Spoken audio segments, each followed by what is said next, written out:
Hey, it's Peter from ITB Board Games. Today we're going to talk about Statecraft, our newest title, launching on the 1st of March on Kickstarter. So today we're just going to talk through the general game, style, how it all fits together, some of the components of the game, and how it feels. So Statecraft is a game about politics. It's not about a particular event or a particular country. Like a lot of politics games, it's not about a specific election or even like a region or a general area. It's about politics in general. It's about processes that are kind of common to politics across the world.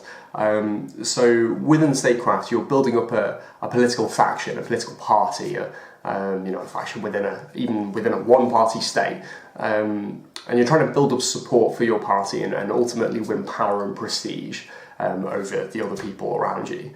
And you're doing this within a kind of fictional nation. So they're fictional but familiar. There are lots of aspects of places or events you might have seen in history books or in current events, but these are ultimately fictional. And you're seeking to build up this team of politicians around your leader, and then build up your manifesto of ideas and pledges to draw in the supporters that you have in your fictional nation. At the same time, obviously, trying to fend off attacks from opponent politicians, trying to salvage the wreckage of your party after a catastrophic event or some kind of natural disaster or global emergency. Hey, so this is what a game of Statecraft looks like when it's sort of first developing into the major gameplay. So over here we've got the supporter cards. So today we're playing Democratic Election, which is the starting scenario card. So this is the one that you should always play really when you've never played a game of Statecraft before, or if you're just really starting out with new players. So the supporter cards on here, that says 6 supporters on the Democratic Election scenario card, so we have 6 supporters on the table. The rest of the supporter cards are put to one side. We don't use those for the rest of the game unless there's any kind of special effects. The idea of this is that each game you draw new supporter cards, and it makes it really varied.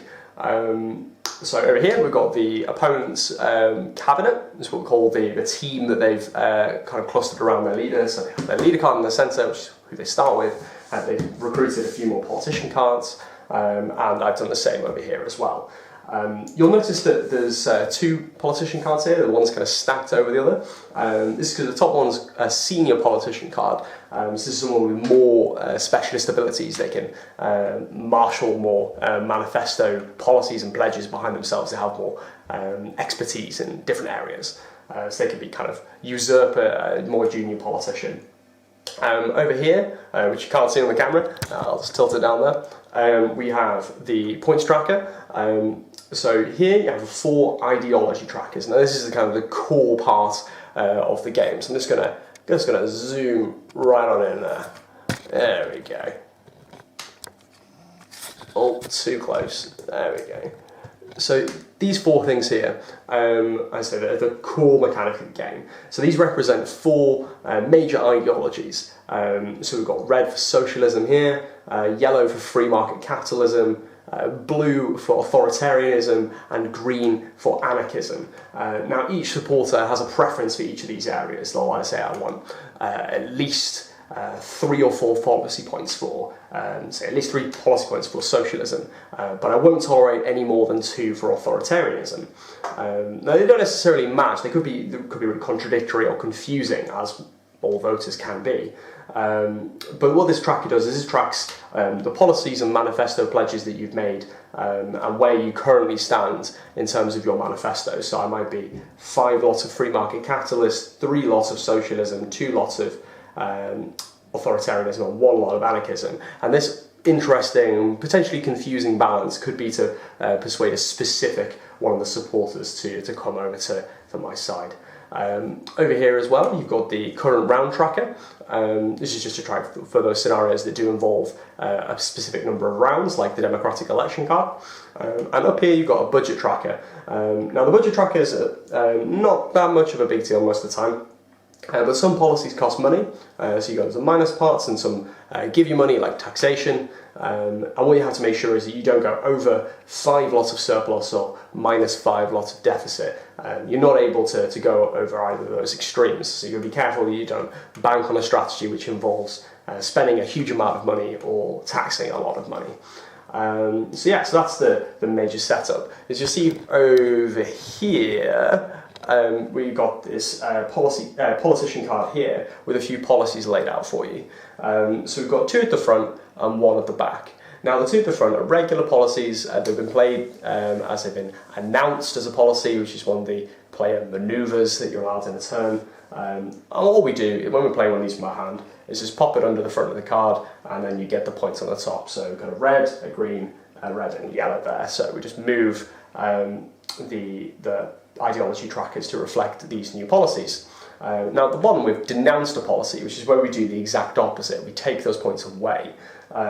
So with this one, we've tucked it at the bottom of the card upside down, and it's these points here, the ones that are showing. So this 1 and 2, probably can't see that from the glare in the camera, but there's 1 yellow and 2 green. So we take those away from our ideology tracker. Bear in mind you can't go below 0 or above 7. It just kind of stays where it is if that's the case. But yeah, so you've got 2 options basically with each card. You can either announce it or denounce it, and also on each policy card, as you can see on here, there are 2 options. So you could choose this option here, or you could choose this option here. And handily on each card, there's a little indicator here to tell you what's on the bottom of the card, so you don't have to read it upside down. Okay. So as well as the policy cards, the politicians, the supporters, the scenarios, the leaders, you've also got a few other cards that play quite a central role in the game. So as well as the policy cards in the blue policies and actions deck, you'll find, unsurprisingly, action cards. Now they look a little bit like this. Again, ours is pending, these are just sketches for filler at the moment.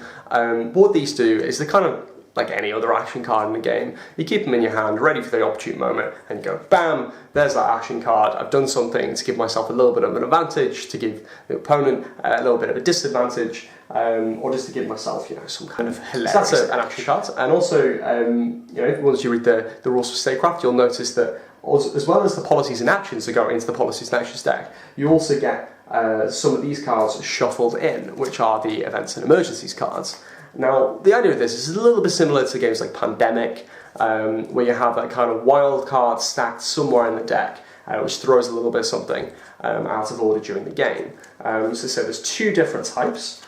You've got events cards, which are just regular things that happen in politics, and emergency cards, which are big catastrophic events. So they're basically the same kind of thing, but the emergency cards, you don't really get a choice about them, and they're much more catastrophic and much more, they throw the balance of the game off much more wildly. So Statecraft is a medium strategy, political themed card game.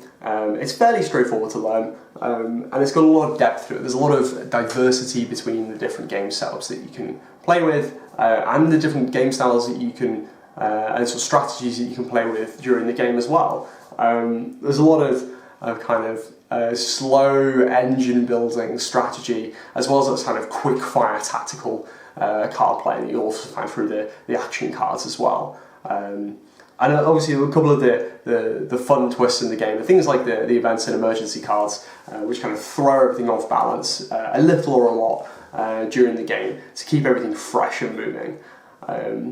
Yeah, so that's Statecraft. If you'd like to back the project, which we'd love it if you did, head over to the Kickstarter, launching on the 1st of March, and check it out. Thank you very much.